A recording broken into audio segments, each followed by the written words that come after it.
Hallelujah. Okay, let's pray. Father, we want to bless your name, O God. Thank you for giving us all this opportunity to listen to your word. Lord, bless your people. Bless each and every one wherever they are right now. Even for your word that we are about to hear this evening, Father, we pray for your blessing, your anointing, even the divine understanding, the divine wisdom, Lord. Para maunawaan namin kung ano po ang mensahe mo sa amin. Salamat, Lord, sa buhay ng mga kapatiran na palaging sila po ay nandyan para makinig at tanggapin ang iyong salita. Dalangin ko po, Panginoon, na pagpalain mo ang kanilang buhay, trabaho, at pamilya, Panginoon, lalong-lalo na ang kanilang paglilingkod sa iyo. Lord, thank you. Bless us together, O Lord God, and give us your word. Father, thank you. We surrender everything unto you. Give us your message, Lord, and speak to us, O God, tonight through your word. In Jesus' name, amen. Okay. Pwede po tayong umupo. Hallelujah. Hindi po pa kami nakarating sa pastoral house. Nandito na kami sa dito na kami sa worship hall. Kararating po namin at praise the Lord. Napaka-buti ang ating Panginoon. Amen. Amen. So, nandito din ang mga kapatiran natin dito sa anong pangalan nito? Shiga. Ayan. Praise the Lord. Nanggaling sila sa iba't ibang destinasyon. Kahit malayo, pero nakapunta sila dito. Kaya ako walang angal. Walang angal dahil kayong lahat ay nagtatrabaho. Pero nagsasakripisyo pa rin kayo na makinig at magpuri sa ating Panginoon. Kaya sa gabing ito, I would like to share the word of the Lord. We have just alas 10 daw at kailangan matapos tayo dito.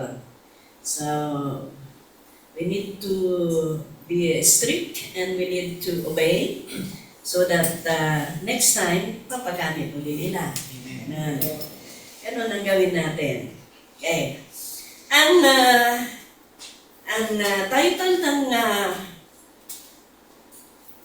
topic natin ngayon is The Proof of Loving God.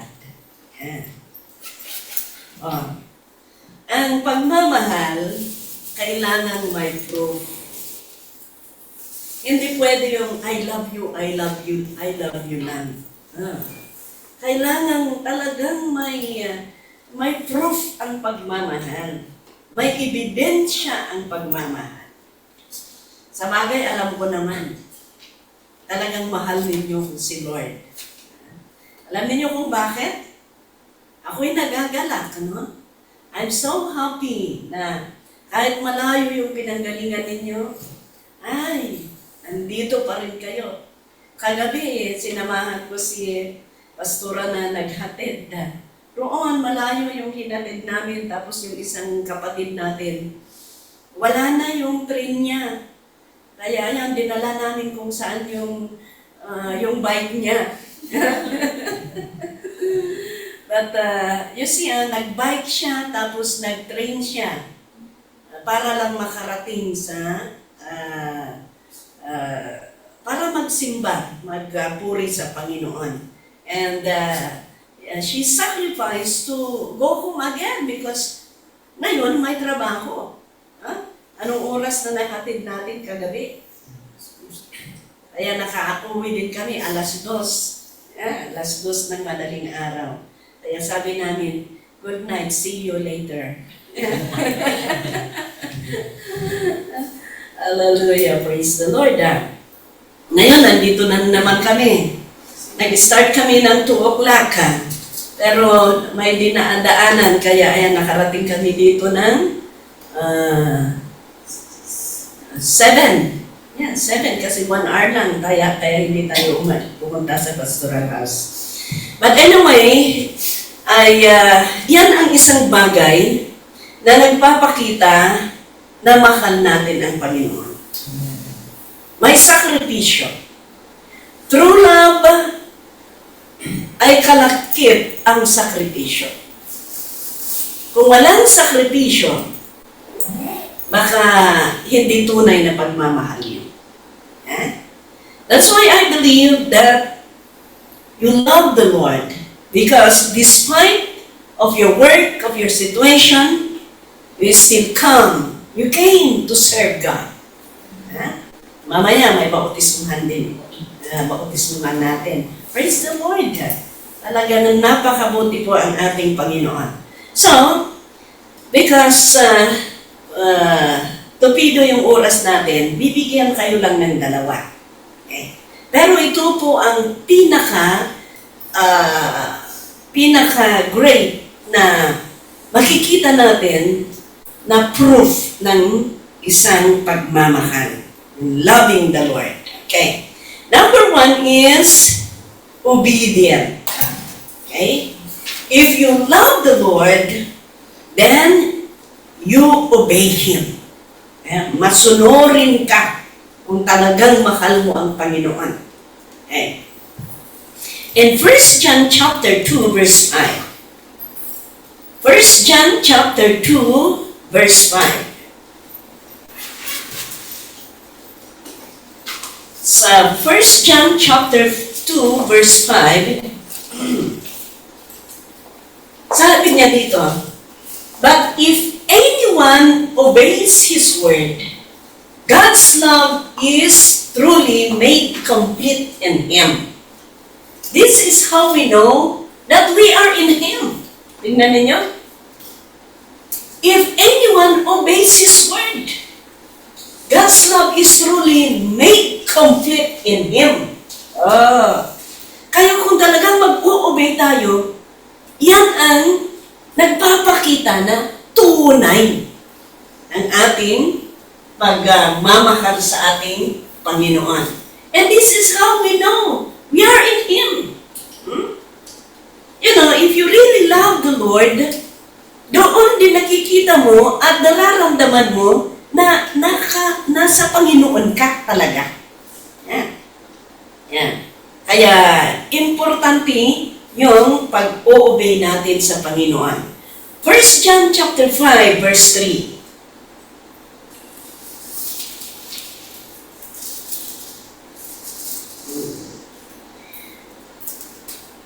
Yan. Dahil ang tunay na umiibig sa Diyos, sige nga, Tagalog ako.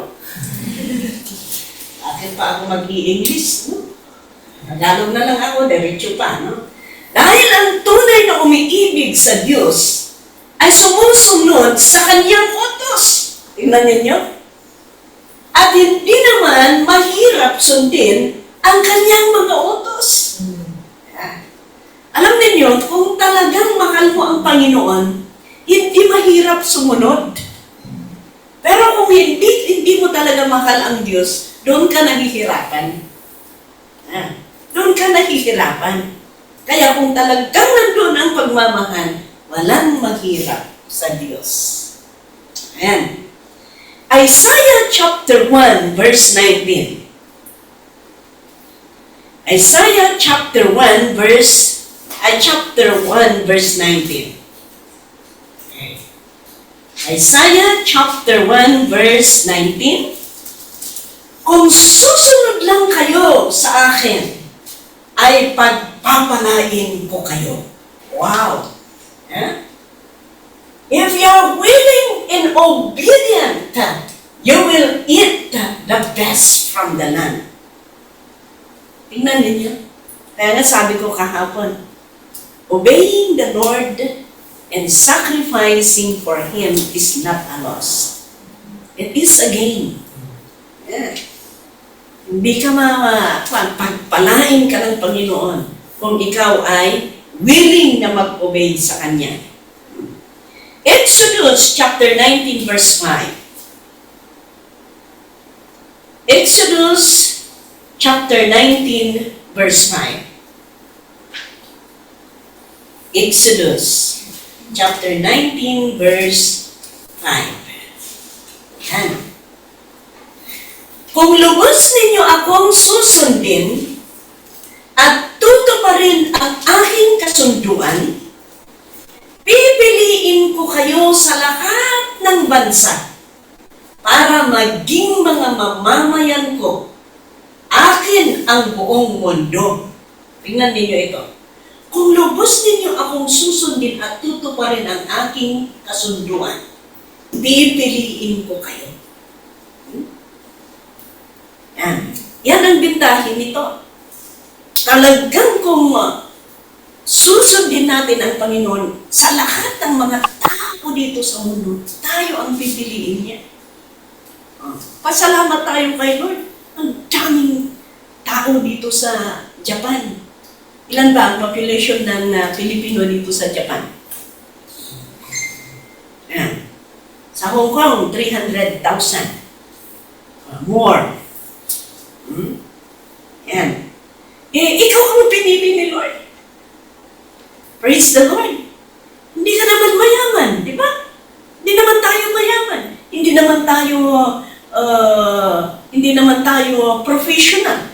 Hindi naman tayo gwapo or gwapa. Pero, praise the Lord. Dahil pinili tayo ni Lord, kaya naging special tayo sa Kanyang harapan. At kung pinili ka ng Panginoon, hindi ka pipiliin ng Panginoon for nothing. Pipiliin ka ng Panginoon dahil gagamitin ka. Hindi mo kukunin, hindi mo babayaran ang isang bagay na hindi mo gagamitin. Hindi tayo nabayaran ng dugo ni Kristo na ganun lang. Dugo ang nagbayad ng Panginoon para sa ating kaligtasan. Hindi lang tayo nabayaran ng Panginoon for nothing. God will use us. May bagay na gagawin mo. May bagay na talagang naka-assign na gawin mo. Ito ang tanong ko. Bibili ka ba ng suklay kung kalbo ka?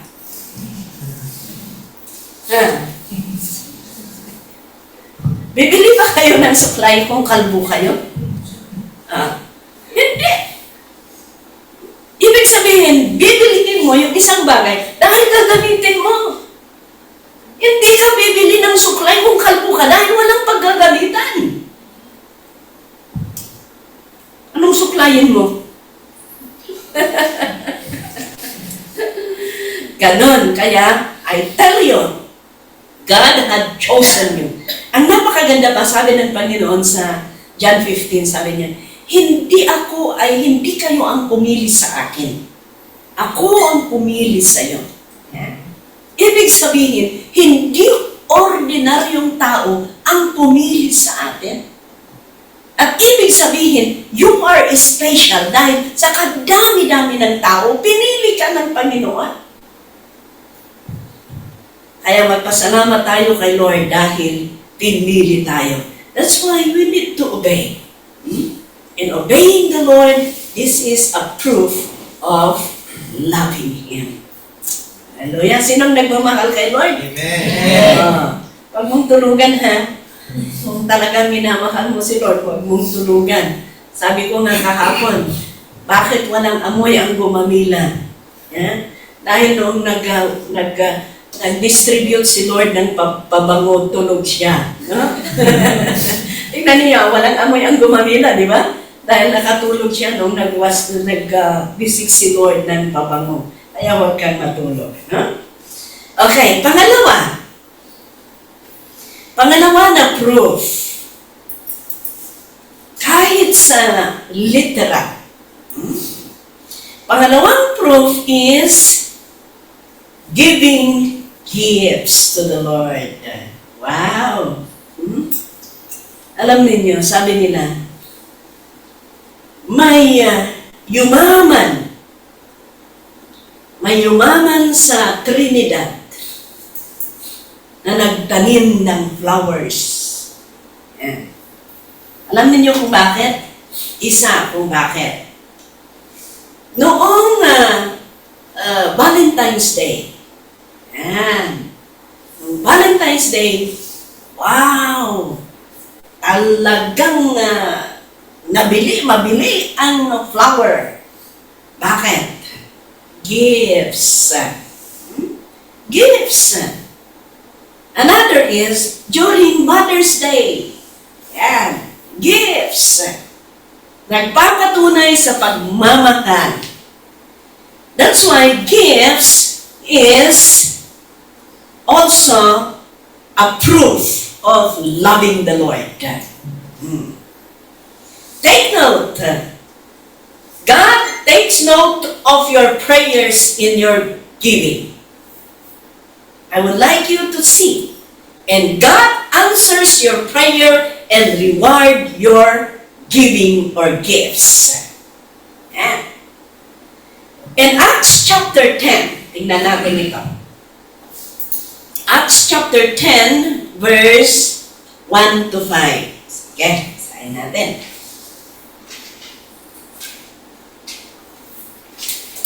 Acts chapter 10, verse 1 to 5. Doon sa Caesarea ay may isang lalaking ang pangalan ay Cornelius. Siya ay isang kapitan ng batalyon ng mga sundalong Romano na tinatawag na batalyong Italiano. Okay? Next. Siya at ang kanyang buong pamilya ay may takot sa Diyos.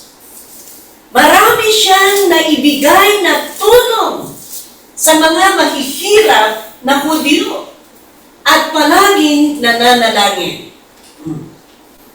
Sa English ko basahin niya. He and all his family were devout and God-fearing. He gave generously to those in need and prayed to God regularly. Verse 3. Isang araw, maganda yung English at Tagalog. Isang araw, bandang 3:00 ng hapon, nagkaroon siya ng isang pangitain. Kitang-kita niya ang isang anghel ng Diyos na pumasok at tinawag siya. 3:00. Nakakita siya ng vision. Nakita niya ang anghel ng Diyos. Talang sabi niya dito, kitang-kita niya ang isang anghel ng Diyos. Pumasok siya, tinawag. Cornelius, sabi niya. Next.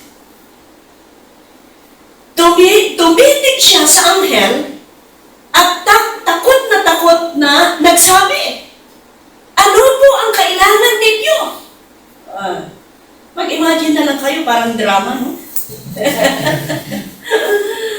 Yung anghel, ayan, nakita niya. Tapos sabi niya, ano po ang kailangan ninyo? Sabi niya. Sumagot ang anghel. Ito ang sagot ng anghel. Pinakinggan ng Diyos ang iyong panalangin at natutuwa siya sa pagtulong mo sa mga mahihirap. Kaya inaalala ka ng Diyos. Doon na sa English, parang mas maganda sa English na.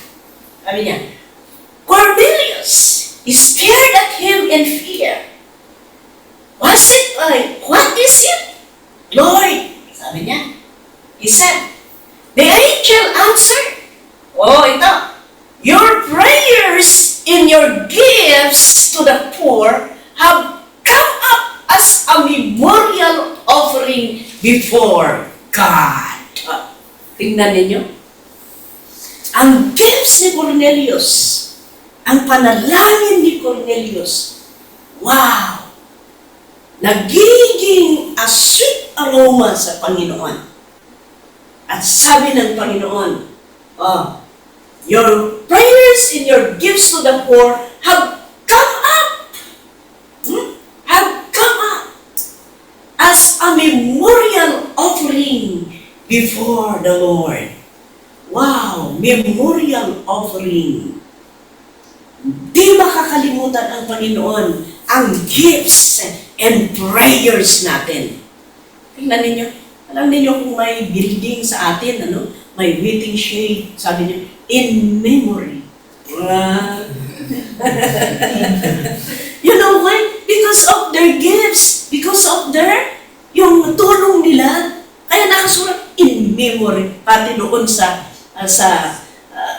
cemetery, in memory. Kahit patay na, in memory pa rin. Yeah? Ibig sabihin, hindi masasayang yung gifts mo. Hindi masasayang yan. Nakasulat yan. Is that verse 5? Verse 5. Sabi niya, ngayon, magsuko ka ng mga tao sa Joppa at ipasundo mo si Simon na tinatawag na Pedro. Okay. Punta tayo sa verse 31. Kasi mahaba kung babasahin pa natin. Okay? Tingnan ninyo si Cornelius ka. Yeah? Generous yan. Nagbibigay sa Panginoon. Nagiging a memorial offering ang kanyang mga givings. 31. Sabi niya, instead, Cornelius, God has heard your prayer and remembered your gifts to the poor. Tingnan ninyo. Cornelius, napakinggan ng Panginoon ang panalangin mo at ma-remember niya ang gifts mo sa mga poor. At ang nagresulta, yung gifts ni Cornelius, nagiging salvation ng kanyang mga pamilya.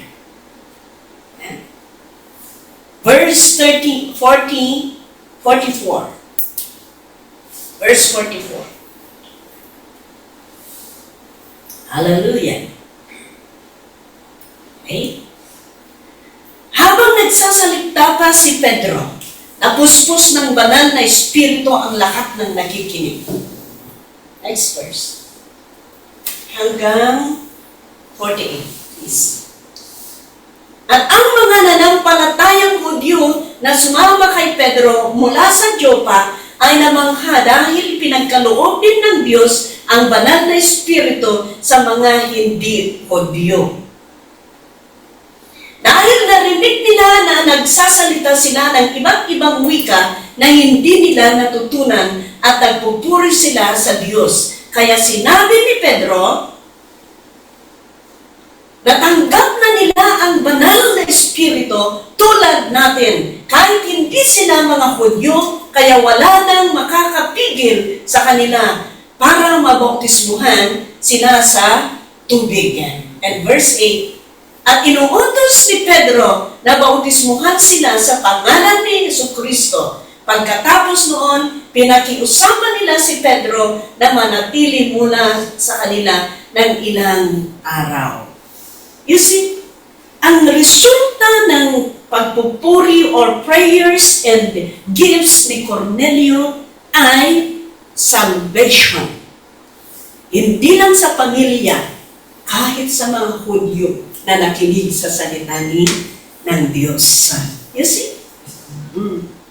Kaya yung giving natin, yung pagbibigay natin, alam niyo, kung walang pagbibigay, hindi na-reach out ang Japan.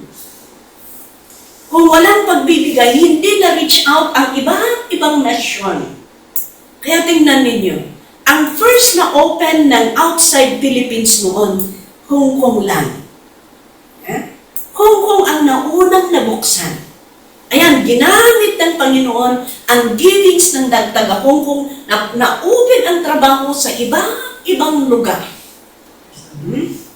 Praise the Lord. Kayo din dito, sana. Kayo ang direction ng mga taga-Japan is Australia and New Zealand Di ba? Kaya yan. Tulungan tayo.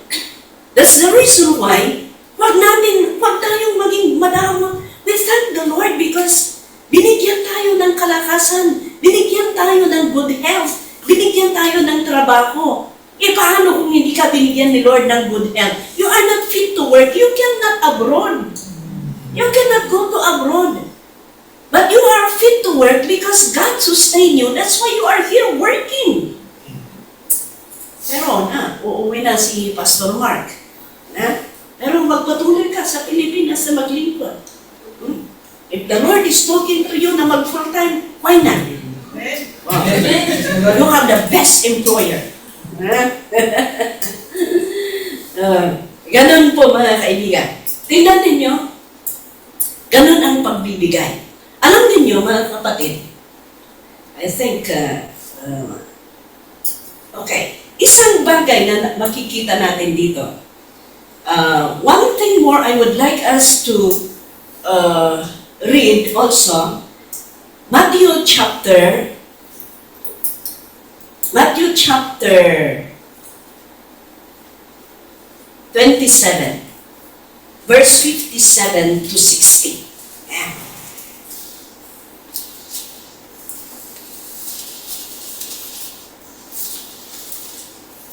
Okay.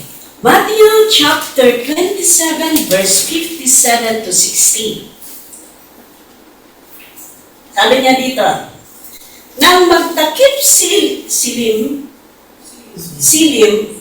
isang mayamang lalaki na taga-Arimathea ang dumating. Evening pala yung magtakip silim.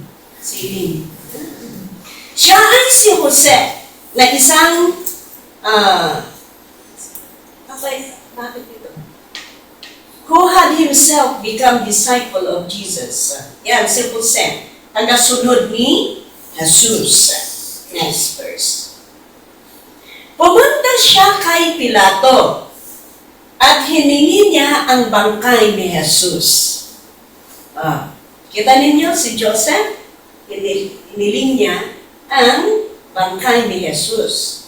At inuutos naman ni Pilato na ibinigay ito sa kanya. So ibinigay ni Pilato ang bangkay ni Jesus kay Jose na taga-Arimathea. Okay? Hindi si Joseph na asawa ni Okay? Ibang yan. Next. Kaya kinuha ni Jose ang bangkay at binalot ng malinis na telang linen. Next verse. Inilagay niya ito sa bagong libingang hinukay sa gilid ng borol na ipinagawa niya para sana sa sarili. Pagkatapos, pinagulong niya ang isang malaking bato upang takpan ang pintuan ng libingan at saka siya umalis. Ano ang punto ko dito? Kasi pati ang pagbibigay, hindi lang pera. Tingnan ninyo. Si Jose, si Joseph, ang ibinigay niya, yung ginawa niya na tomb para sa kanyang sarili. Napakaganda yun. Ginawa niya yun na tomb na para sa kanyang sarili. Mayaman siya Pero, ayan, anong ginawa niya? Yan ang ginawa niya na kung saan niya inilagay ang bangkay ng ating Panginoon. You see? Ang pagbibigay. Kaya nga, may nagbibigay ng lote para patayuan ng simbahan. Iba-iba. Mayroon din Shunammite. Kung babasahin ninyo sa 2 King, pero hindi natin hindi natin basahin. 2 Kings chapter 4, basahin ninyo yan. Makita ninyo doon yung isang Shunammite na nakita nila na padaan-daan yung alagad ng Panginoon. Alam niyo yung ginawa niya? Ginawa niya ng magandang kwarto para kung dadaan siya, doon magre-rest. Yan. Iba-iba po. Yan, kaya napaka-importante ang gifts natin, ang pagbibigay natin sa ating Panginoon. Dahil kahit sa Old Testament, talagang pagbibigay, napakahalaga yan. Okay. Pwede bang gamitin ko ang kwan? Alam ko nga, i-review lang po kayo sa DTC ninyo. Eh? Re-review lang po tayo sa DTC ninyo. Baka sabihin ninyo na, sa New Testament lang naman. Eh? Hindi. Sa pagbibigay. Kahit sa pagbibigay. Alam natin na ang Panginoon, siya ang gumawa ng langit at lupa. Right? Siya ang nagbigay ng hininga. At doon po sa Genesis chapter 1, verse 27. Gusto ko nga tingnan natin yan. Genesis chapter 1, verse 27. So God created man in His own image. In the image of God, He created him. Male and female, He created them. Kaya maunawaan natin na walang ibang linikha ni Lord lalaki lang at babae. Walang bakling, walang baklang. Walang bakling, Dalawa lang. Dalawa lang. Tapos, nung ginawa ng Diyos ang tao, doon sa chapter 2, verse 8, God planted a garden. Di ba nakakuha ninyo ito sa DTC ninyo? God planted a garden. So, ang Diyos ang gumawa ng garden. Tapos, doon sa verse, chapter 2, verse 8. Nung ginawa ng Diyos ang tao, after that, gumawa ng Diyos ng garden. Now the Lord God planted a garden in the east, in Eden, and there He put the man He had formed. Okay, for example, ito ang garden. Tama? Ito ang garden. Basahin muna natin. Verse 9. And the Lord God made all kinds of trees grow out of the ground, trees that were pleasing to the eye and good for food. In the middle of the garden were the tree of life and the tree of the knowledge of good and evil. Ilang trees ang nasa middle of the garden? Tanungin ko nga. Ilan? Sinong tapos na nag-DTC sa inyo?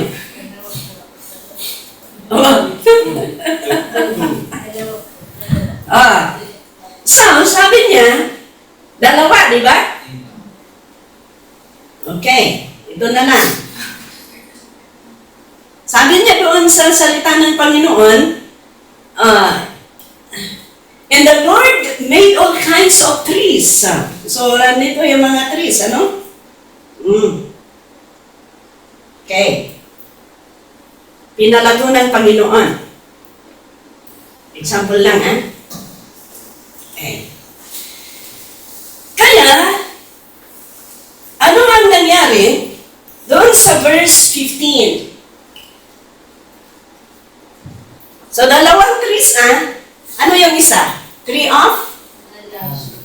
Tree of? Tree of life. Sabihin na lang natin, dito ang tree of life. Ito ang tree of the knowledge of good and evil. Okay. Yan. Verse 15. The Lord God took the man and put it in the garden of Eden to work it and to take care. So, inilagay ng Diyos ang tao dito. Ano ang main na trabaho nila? To work it. And to take care. Ito ang pinaka-main na trabaho nila. Next verse, please. And the Lord God commanded the man, you are free to eat from any tree in the garden. Yan. Sige. Pwede ninyong kainin ang mga dito sa garden. Pero, next verse. But you must not eat from the tree of the knowledge of good and evil. Ano ang ibinawan?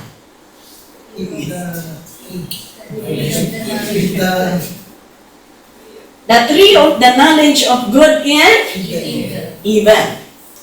Ano ang dahilan kung bakit ibinawal yan?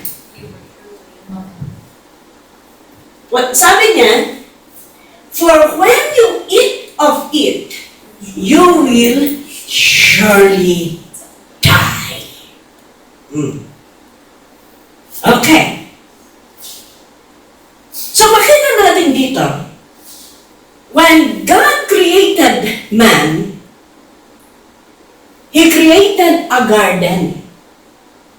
At lahat ito pinatubo, inilagay ang tao, maganda ang buhay ng tao. Okay? Pero may command. Sabi niya, pwede niyong kainin ito. Pero yung ito, tree of the knowledge of good and evil, huwag ninyong kakainin. Sino sa inyo ang naniniwala that this tree of the knowledge of good and evil represent the tithes and offering? Naniniwala kayo? Paano? Yan. Para maunawaan natin. Okay. Alam ninyo mga kaibigan, noong nag-disobey sila, ano ang nangyari? Hindi nag-obey sila, Adam at Eva. Alam natin yan. Nakuha ninyo yan sa DTC ninyo. Okay. Ang mga tao, nagpapatuloy, so ano ang nangyari? Nag-disobey sila, nagkasal na sila, kaya sino ang first na anak nila, Adam at Eva? Sino ang first? Si Cain. Huwag kayong papasasabi na DTC, ha? Si Cain. Sino ang second? Si Abel. Di ba? Habang sila lumago, nag-offer sila kay Lord. Alam niyo yan, nag-offer sila. Bakit hindi in-accept ni Lord ang offering ni Cain? Dahil hindi best, di ba? Ang ginawa ni Cain, kinain niya yung best. Kaya pala kain. Kinain niya yung best. Ganun. Tingnan ninyo. Sabi ni Ma, hindi sila naniniwala na this represent the offering, the tithes and the offering. Tingnan ninyo ito. I believe si Cain at si Abel, sila ang first na anak. Sila ang first na anak. Kung hindi offering, alam niyo mga bunga dito, ng kwan, ini-offer nila kay Lord. Kay Lord. Ang compensation nila, they can eat. Pwera lang ito dahil ito na ang testing sa kanila kung talagang mag-uumbi sila. Sila Abel, Cain at Abel, ito, nag-offer sila. Sila ang first na anak. Saan sila natuto na mag-offering? Kung hindi nag-offering ang ama at ina nila. Sige nga. Walang ibang tao noon. Kanino sila natuto? Siyempre, nakikita nila sa kanilang mga parents. Okay. So, nag-disobey ang kanilang parents. So, what had happened is, because they disobey, sabi ng salita ng Panginoon, doon sa Genesis chapter 3, verse 22. Sige nga. Okay, Genesis chapter 3. The Lord said, the man has now become like one of us, knowing good and evil. He must not allow to reach out his hand and take also from the tree of life and eat and live forever. Alam niyo mga kaibigan, dahil, sige, verse 23, mayroon pa pang verse 23.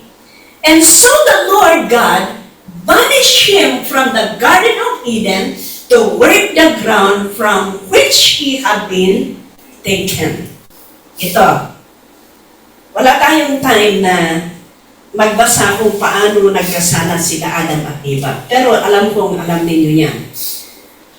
So nag-disobey sila, kaya sila Adam at ito, si Eva ito. Si Adam ito. Okay? Yan. Naka-smile sila dahil nandoon sila. Yan. This is the garden of blessing. Kaya lahat noong hindi sila nagkasala, lahat ay provision nandyan sa kanila.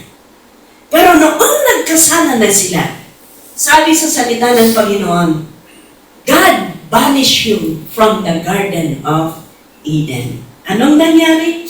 Pinalabas ng Panginoon na sila. Dito sa, na-out na sila. Okay? O, na-out na sila dito. So, ganun na, umiiyak na, no?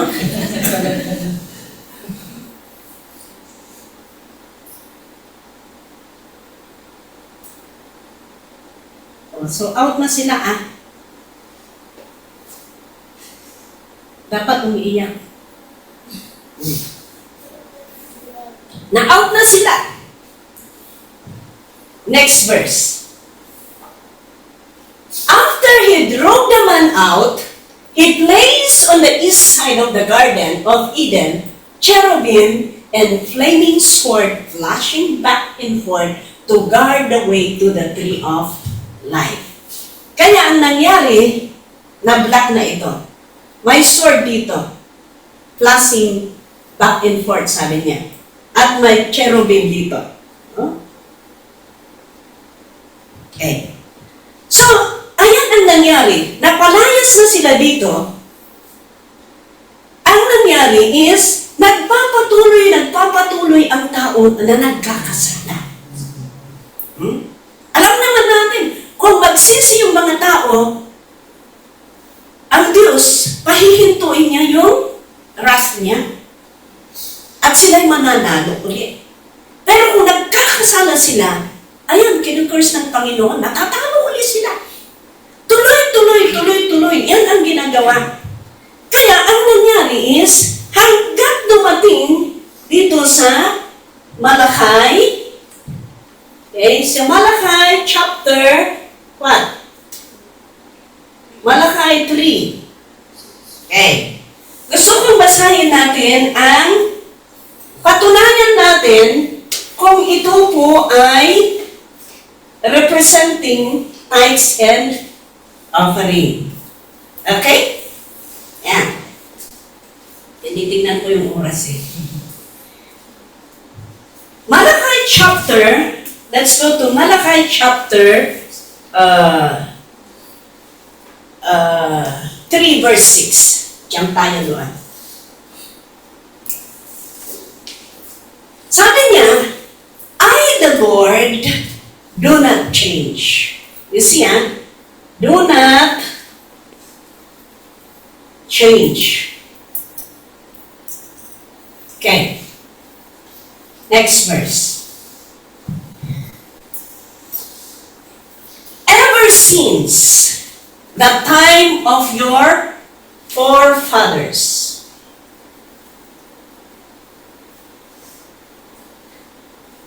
you have turned away from my decrees. Decrees. Okay. Next verse. Ibalik mo pala. And have not kept them. Return to me, and I will return to you, says the Lord. But you ask, how are we to return? Next verse. Will a man rob God? Rob. Imbis na love, rob. Okay? But you rob me, yet you rob me. But you ask, how do we rob you? Tithes and offering. Yeah? Tithes and offering. Okay. Okay. Tingnan natin Balik ulit sa verse 6. Nakukuha. Nauunawaan. Okay. I, the Lord, do not change. I, the Lord, do not change. Ibig sabihin, hindi nagbabago. Ang God nila, Adam and Eve, ay God natin. Hindi nagbabago. Okay? Sino ang forefathers natin? Adam and Eve. So, magkaka-relatives tayo. Diba? Adam and Eve. Ano ang decrees? Do not eat. Tama? Do not eat. Ano ang do not eat? Ito. At sabi doon na, will a man rob God? But you rob me. Oh. How do we rob you? In tithes and offering. Ganito. Ang tatay namin, nung sila pa ay buhay, ang dami silang tanim na avocado doon sa backyard namin. Yan, dami. May mga maliliit pero malagkit, marami yung mahaba ang neck na avocado, ganun. Basta iba-iba ang klase.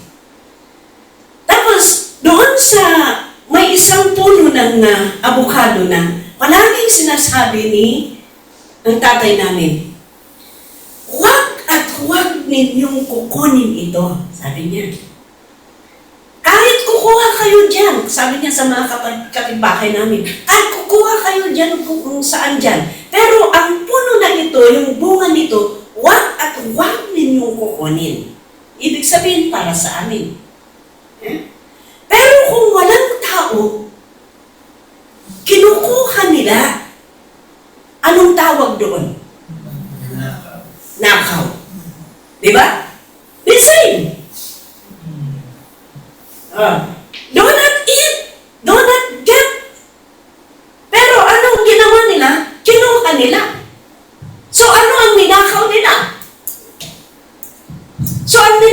nila, ito, dahil kinuha nila. At sabi niya, you rob me. How do we rob you? In tithes and offering. Kaya tama, this represent the tithes and offering na ninakaw. Kaya kung kakainin mo yung tithes and offering na nagnanakaw ka din. Tapos maasar ka kung sasabihin nilang magnanakaw ka. Dahil pangit talaga. Di ba?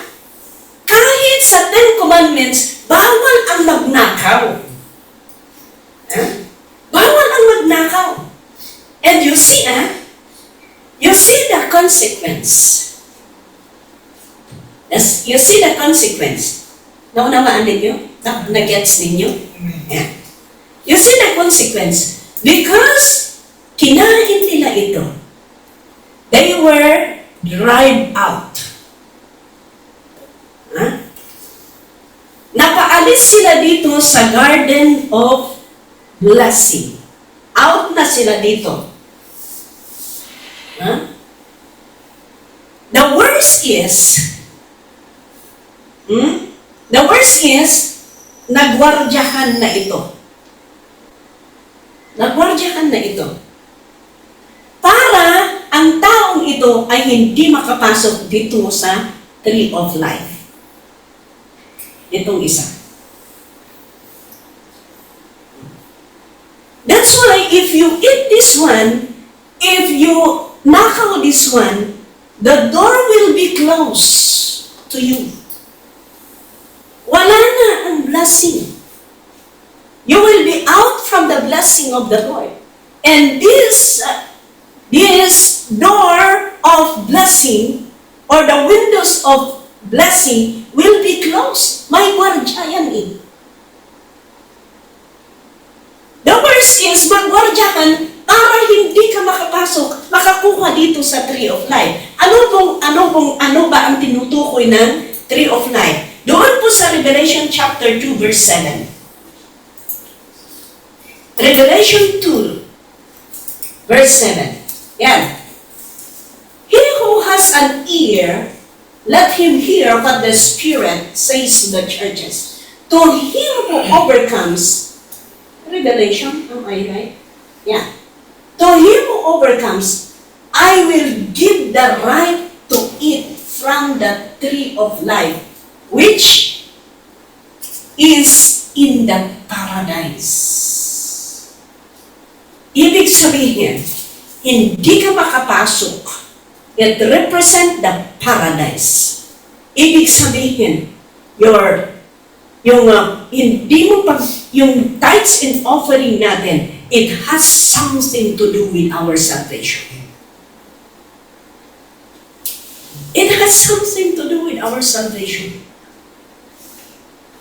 Kaya pala, tingnan ninyo, once na bumababa ang pananampalataya ninyo sa Panginoon, bumababa, mawawala din ang giving ninyo.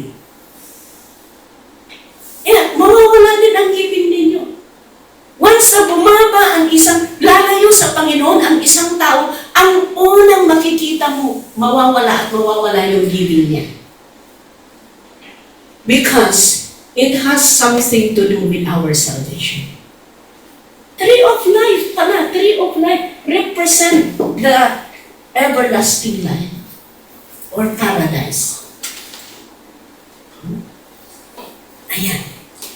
Tamang-tama, tapos na tayo. May nagkatok na. Kaya ganun po mga kaibigan. Kaya wag at wag natin kakainin, wag at wag natin ibigay natin para hindi magklusan ang garden of blessing sa atin. Especially our salvation. So that we could come and eat to the tree of life that represent the kingdom of God. Amen? Tama na. Para may time tayo magligpit. I hope na may naunawaan kayo at napaka-importante po. That's the reason why we are teaching we are very strict about giving because we know that it has a connection with our salvation.